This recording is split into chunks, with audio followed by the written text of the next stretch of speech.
pagi Kak, aku lanjut ya cerita yang kemarin. Jadi kan aku sempat meragukan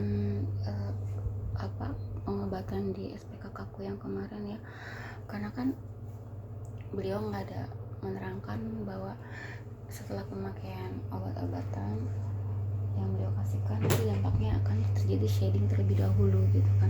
Jadi pas di bulan-bulan awal aku ngalamin shading yang di sini tuh kebotakan parah tuh, aku panik Kak. Terus akhirnya aku bikin video yang meragukan dokter itu gitu kan. Ternyata itulah proses shading, dimana setelah kita memakai minox dan pengobatan lainnya itu akan terjadi kerontokan dan kebotakan di area sini, dan berlangsung cukup lumayan lama sih ya. Aku panik sih, coba soalnya waktu itu dokternya menjelasin nanti akan terjadi shading ya seperti ini, nanti akan tumbuh lagi kok, pasti aku nggak akan sepanik itu Kak. Jadi emang komunikasi itu penting banget sih kalau menurut aku mah. Dokter juga perlu menjelaskan nanti proses atau tahapan-tahapan yang terjadi ketika memakai obat-obatan, apa yang akan terjadi, berapa lama rambut bereaksi, dan apa efeknya ke rambut, nanti apakah akan terjadi kerontokan dan kemudian akan tumbuh kembali. Itu penting banget Kak, jadi kita sebagai pasien pun akan paham dan gak panik gitu kan. Dan kemarin kan aku sempat panik seperti itu. Nah ini aku mau kasih lihat hasil ya.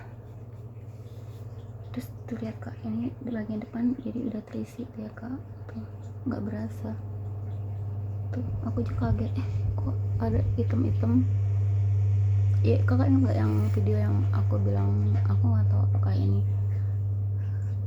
pertumbuhan rambut atau cikal bakal kebotakan. Ternyata rambut tumbuh Kak, dan karena waktu itu dokter bilang nggak tahu membedakan, jadi aku agak meragukan. Ternyata sekarang aku lihat memang ada rambut tumbuh. Dan tapi di sisi lain Kak, ada juga kebotakan baru nih Kak di area sini.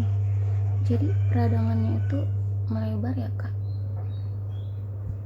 kalau nggak dicegah gitu. Nah sekarang aku nggak tahu gimana cara mencegah pelebaran peradangan, karena peradangan inilah yang menyebabkan terjadinya kebotakan atau alopecia, seperti yaitu ditandai dengan pemendekan rambut seperti ini. Nah ini kalau Kakak lihat, ini cikal bakal kebotakan sih Kak.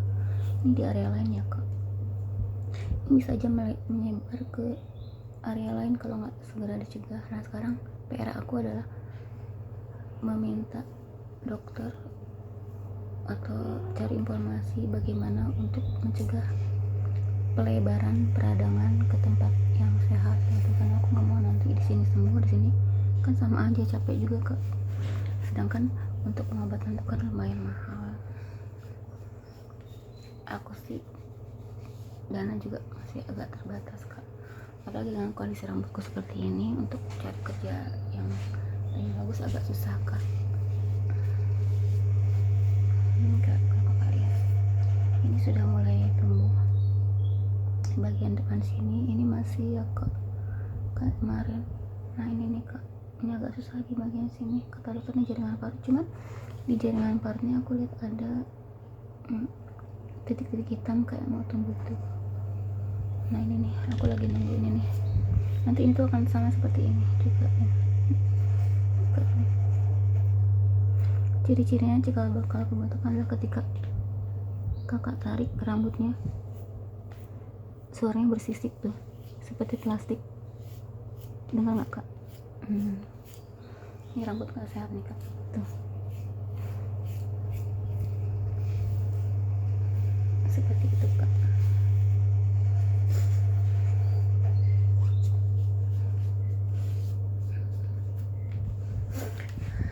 Ya maaf ya dok, sempat meragukan soalnya kemarin kan dokter nggak jelas juga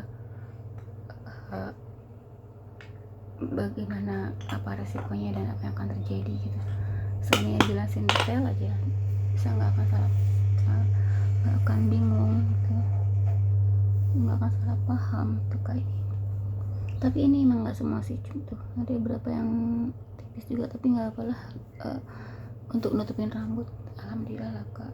Yang penting kalau ketutupan kan agak lebih enak dilihatnya daripada kosong gitu.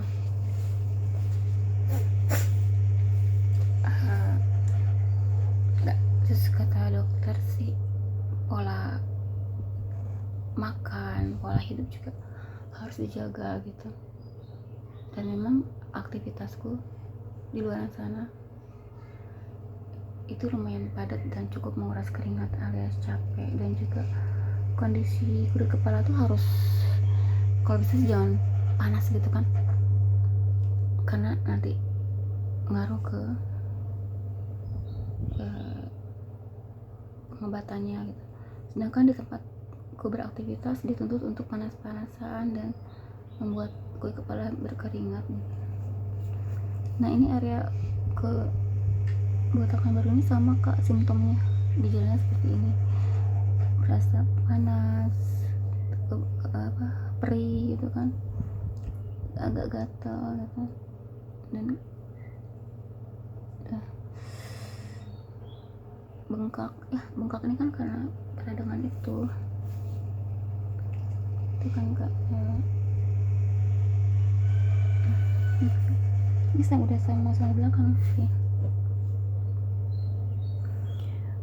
Dan yang bikin aku bete, di area yang masih sehat rambutku juga udah mulai nih kak, tanda-tanda tuh kak udah mulai menipis, dan rambut panjangku tuh udah menipis banget kalau kau perhatiin ya.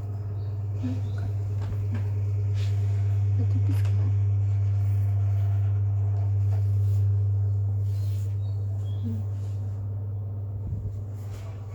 Sini nih kak, nih aku lihat nih, sini juga udah ada yang ini belakang.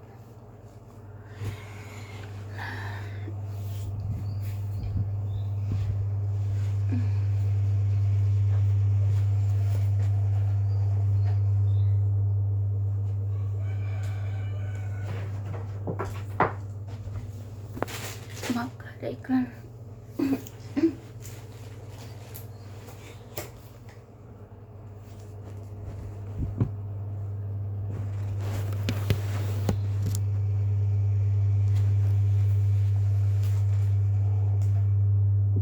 Oke kak, sekarang kita coba sisir ya, apa yang akan terjadi kalau aku sisir rambut aku.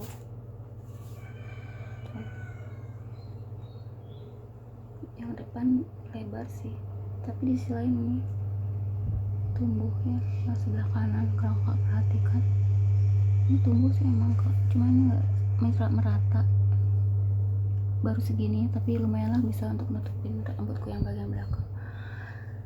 Ya aku bersyukur aja deh kak, aku bersyukur kak semuanya botak. Semoga rambut-rambut yang sehat ini masih bisa diselamatkan dan tidak melebar ke rambut yang sehat ya kak. Ini aku sisirin dulu ya. Aku kan habis keramas, biasanya kalau habis keramas tuh pasti akan terjadi kebotakan dan kebotakan baru. Dan kemarin banyak sih yang rontok suka. Terus kalau disisir pun, kalau kakak dengar disisir pun udah, atau kalau aku sisir dengan jari tuh bunyi kresek kayak plastik tuh. Nah ini ciri rambut nggak sehat. Ini banyak sekali.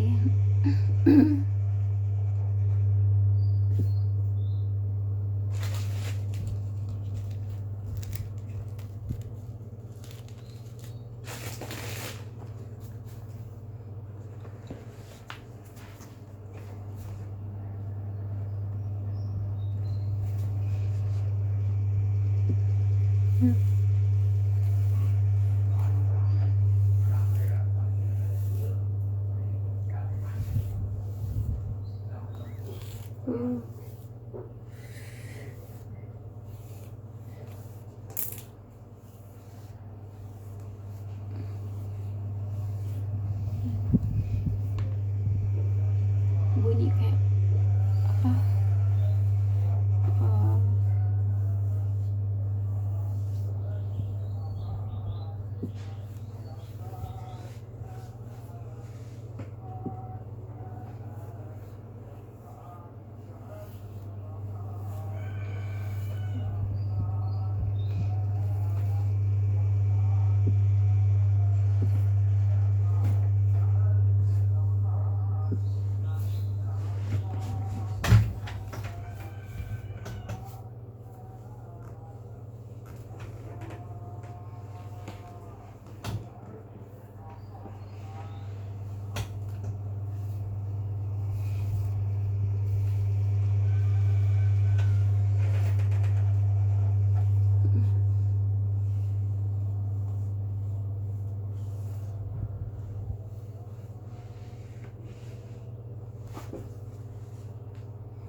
Bagaimana menurut kakak?